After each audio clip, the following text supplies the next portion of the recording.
Well, I am so relieved to see all of you here today. You know, I considered not even preparing a sermon for today because, the rapture was supposed to happen on Wednesday. You heard about that? A South African man said that Jesus came to him in a dream and gave him the date for the rapture, when Jesus would take all the faithful up to heaven. But here we are. Okay, so the way I see it, there are a few possible explanations. So it could be a case of dream misinterpretation, and he got it wrong. Or is it possible that we've been left behind? Oh, that can't be it, because you all are so faithful, and I know that. So, this must be heaven. As long as the air conditioning works, I am happy to spend eternity with all of you. And that brings us to our text today about Lazarus and the rich man and their eternity. Did you know that this parable from Luke's Gospel is what inspired Charles Dickens to write A Christmas Carol? And we can see the parallels between Ebenezer Scrooge and this nameless rich man.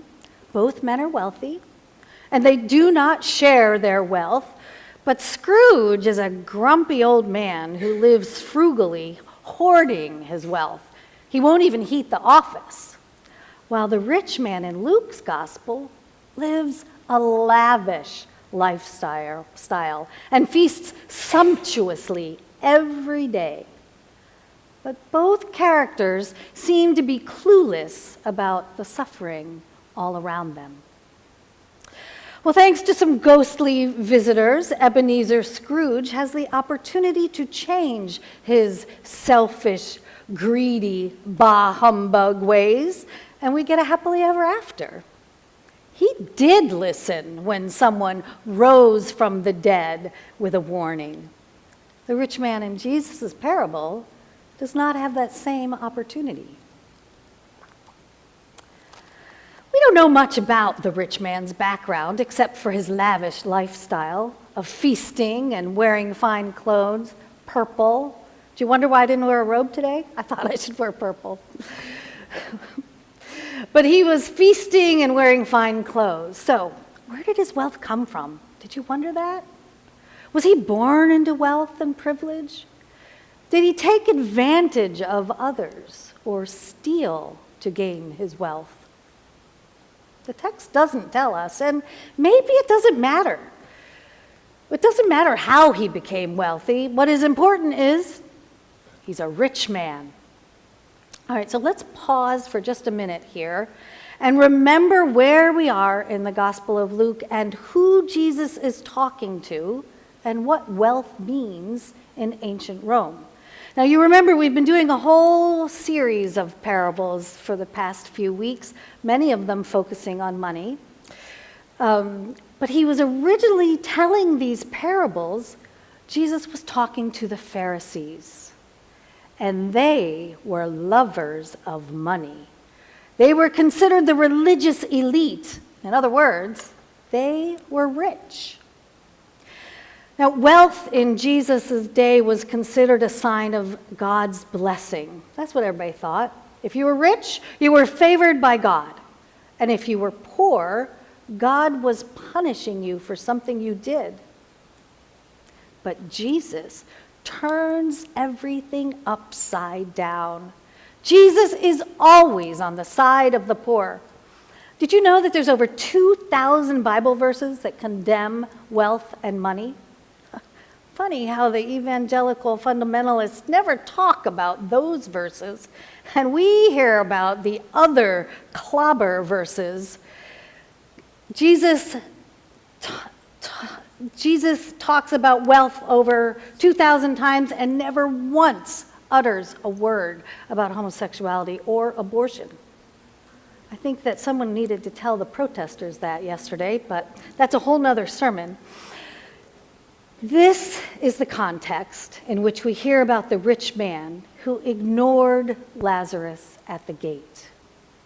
Now, it was common in Jesus' time for there to be a bench outside the gates of wealthy homes so that the poor could actually sit there and wait for charity from the rich. They actually found benches outside the mansions when they excavated Pompeii. It was an unwritten law and an obligation for the wealthy to care for the poor, especially for the ones that were waiting on the bench outside their gate. Well, it appears that this man did not fulfill his responsibility. Lazarus was starving and longed for even the scraps that fell from the rich man's table. So let's talk about those scraps. You see, since there were no napkins back then, it was customary for the wealthy to wipe their hands on pieces of bread and throw them away. You can imagine, after a party of sumptuous feasting, how many soggy pieces of bread might be discarded. And these are the scraps that Lazarus was waiting for. Even though the rich man feasted sumptuously every day, Lazarus remained hungry outside the rich man's gate.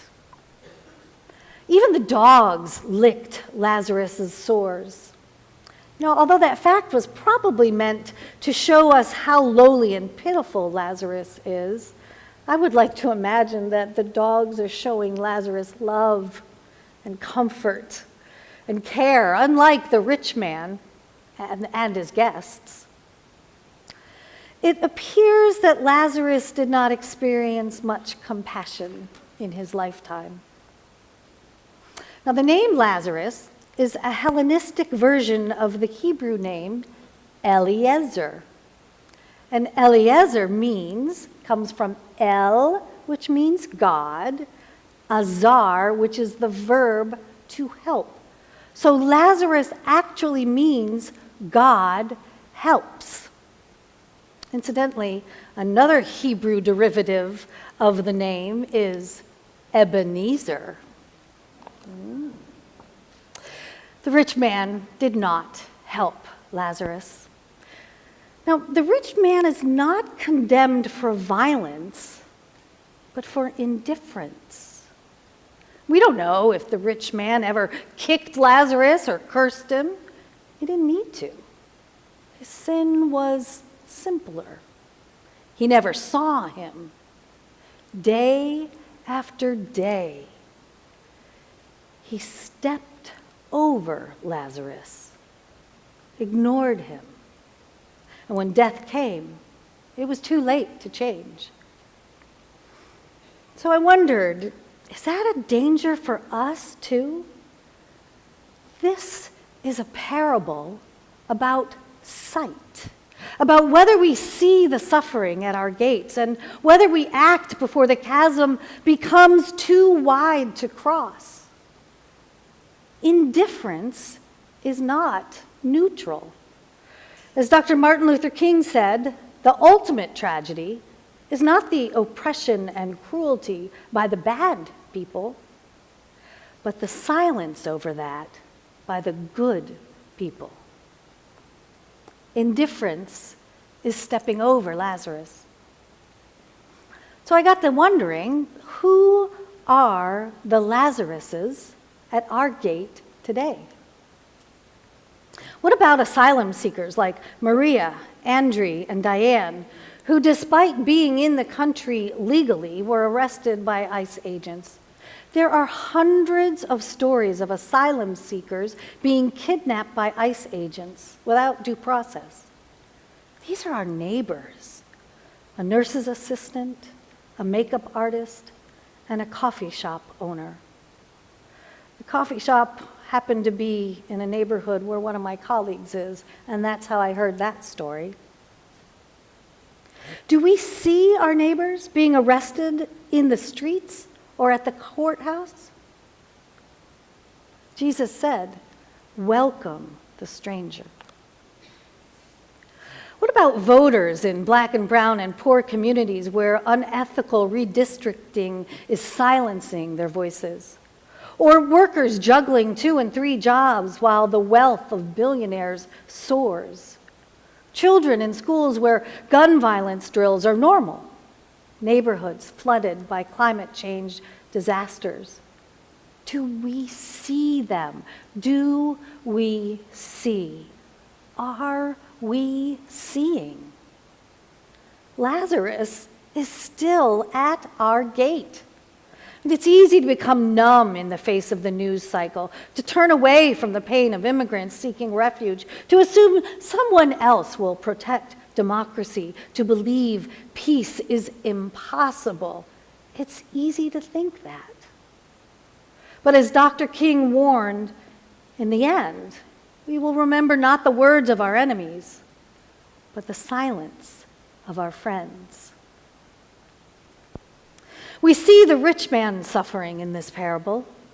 You know, I squirm with discomfort as I recognize the privilege that inspired the rich man's authoritative demand, "Send Lazarus to quench my thirst."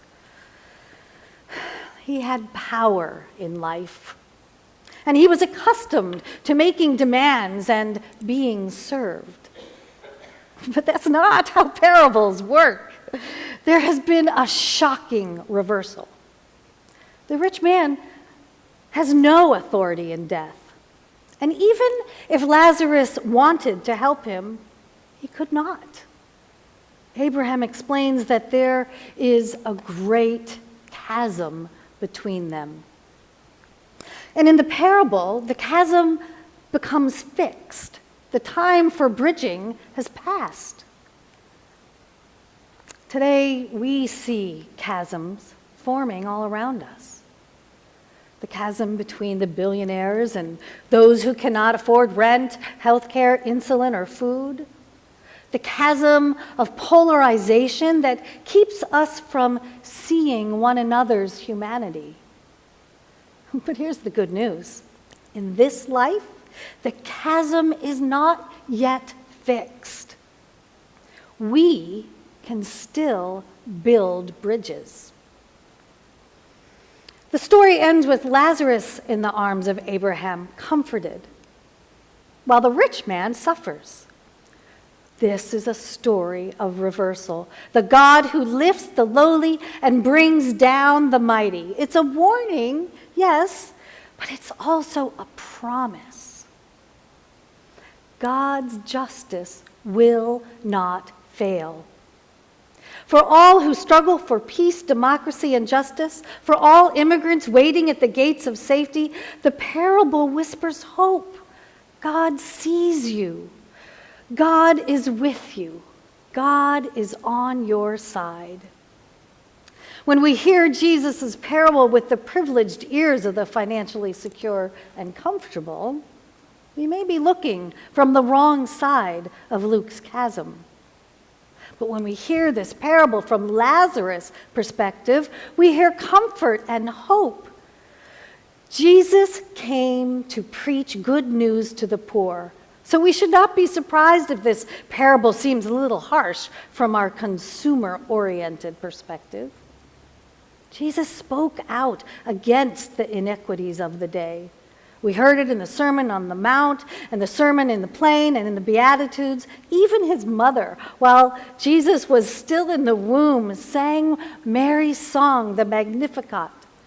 God has brought down the powerful from their thrones and lifted up the lowly. God has filled the hungry with good things and sent the rich away empty.